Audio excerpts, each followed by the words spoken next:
ایمان مفصل تھا آمنتو باللہ، میں ایمان لائی اللہ پر، و ملائکتی اور اس کے فرشتوں پر، و کتبہ اور اس کی کتابوں پر، آسمان کی جو نبیوں پر جو کتابیں نازل ہوئی وہ مشہور آسمانی 4 کتابیں ہیں، توریت، زبور، انجیل، اور چھوٹی کتابوں کو صحیفے کہتے ہیں، وہ بہت سارے پیغمبروں پر نازل ہوئے تو اس کی چھوٹی بڑی کتابوں پر، ورسولی ہی، رسولی ہی نہیں، ورسولی ہی، رسول جو ہے رسول کا پلورل ہے، رسول ایک کو کہتے ہیں، رسول بہت سارے رسولوں کو کہتے ہیں، ورسولی ہی اور اس کے رسولوں پر۔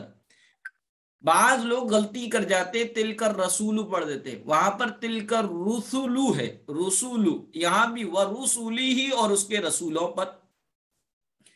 اللہ تعالیٰ نے انسانوں کی ہدایت کے لیے رسولوں اور پیغمبروں کو بھیجا، ان پیغمبروں میں کچھ رسول تھے، کچھ نبی تھے۔ رسول اسے کہتے ہیں جس کو نئی کتاب اور نئی شریعت دی گئی ہو، رسول تقریباً 350 ہیں، اور نبی اسے کہتے ہیں جو پہلی کتاب اور پہلی شریعت پر عمل کرانے کے لیے انسانوں کی طرف بھیجا گیا ہو۔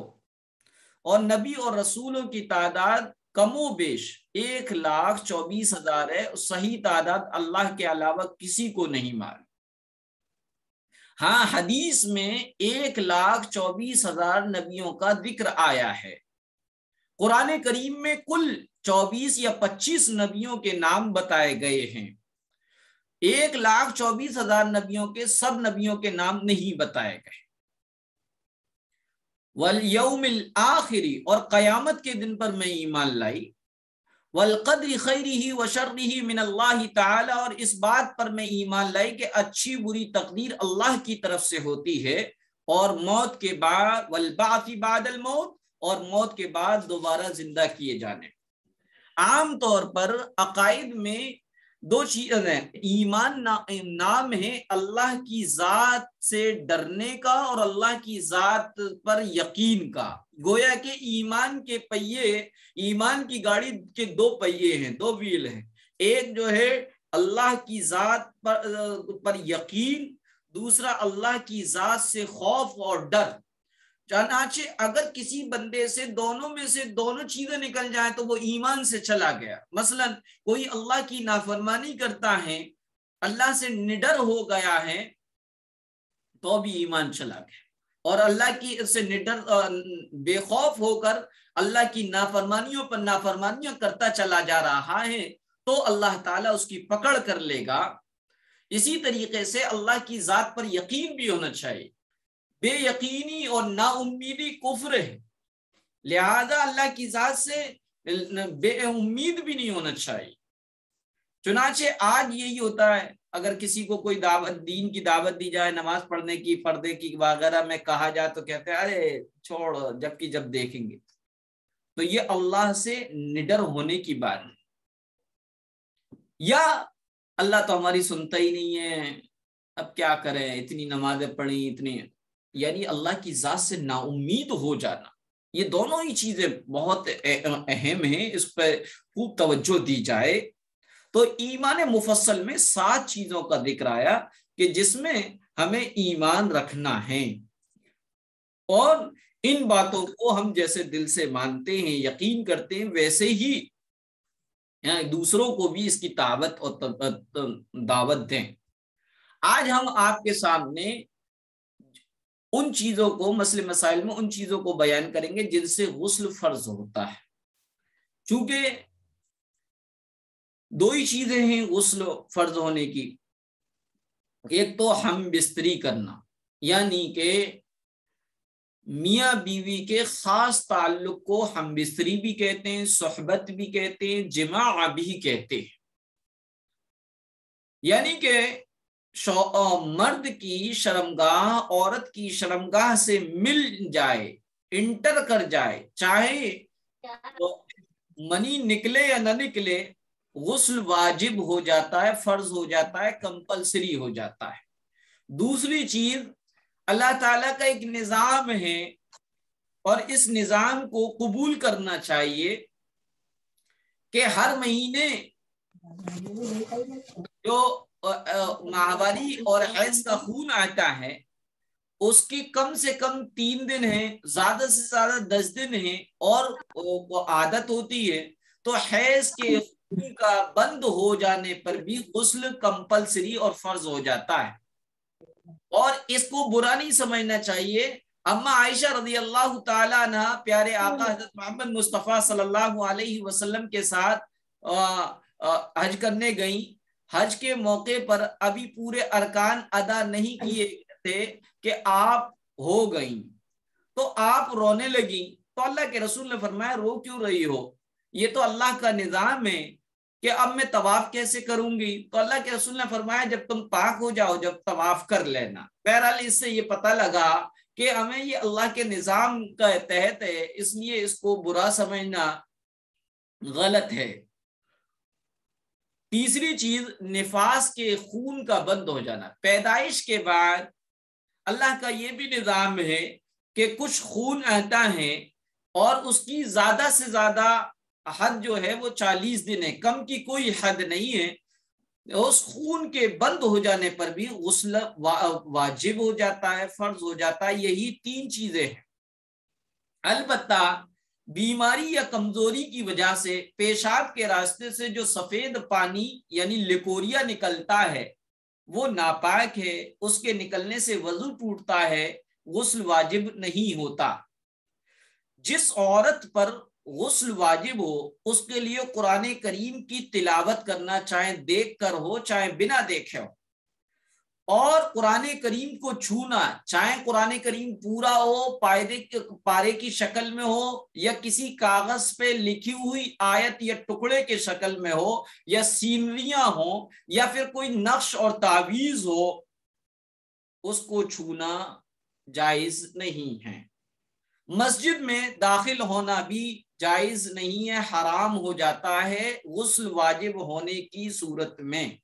البتہ ذکر ہے، تسبیح ہے، اسی طریقے سے روزمرہ کی دعائیں ہیں، کلمے ہیں، درود ہیں، استغفار ہیں، ان کو پڑھا جا سکتا ہے اس حالت میں جبکہ غسل واجب ہو۔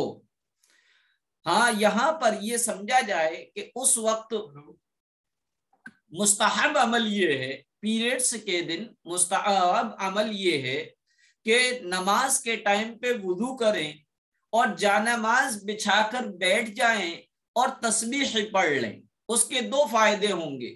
پہلا فائدہ یہ ہے کہ پاک ہو جانے کے بعد نماز سے دل اچاٹ نہیں ہوگا۔ دوسرا فائدہ یہ ہے کہ اگر اس عمل کو کریں گے تو دوسرے کو بدگمانی کا موقع نہیں ملے گا، کیونکہ لوگ جانتے تو ہے نہیں، بدگمان جلدی ہو جاتے ہیں، ارے دیکھو نماز کا ٹائم ہو گیا، فلاں کے یہاں گئے تھے، وہ کلاس بھی پڑھتی ہیں، وہ دین کی باتیں بھی کرتی ہیں، لیکن جو ہے نماز کا ٹائم ہو گیا نماز نہیں پڑھ رہی تھی وہ۔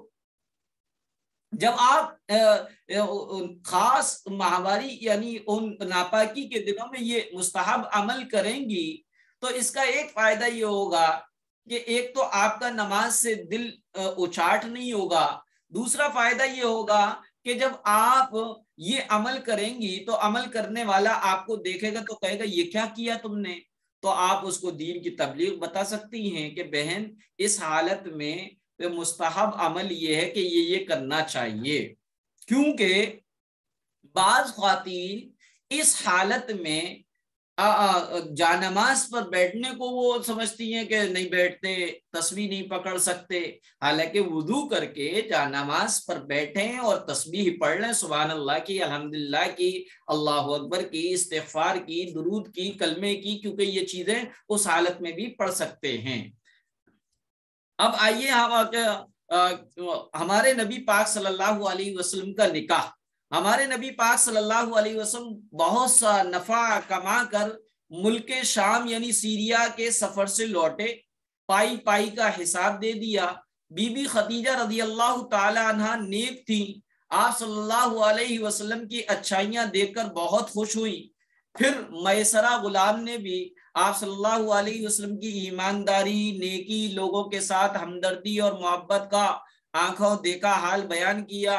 بی بی خدیجہ رضی اللہ تعالیٰ عنہ بہت متاثر ہوئیں، خود نکاح کا پیغام دیا، آپ صلی اللہ علیہ وسلم تیار ہو گئے، چچا جان یعنی حضرت ابو طالب اور قریش کے کچھ اور لوگوں کے ساتھ لے کر بی بی خدیجہ کے مکان پر پہنچے اور نکاح ہو گیا۔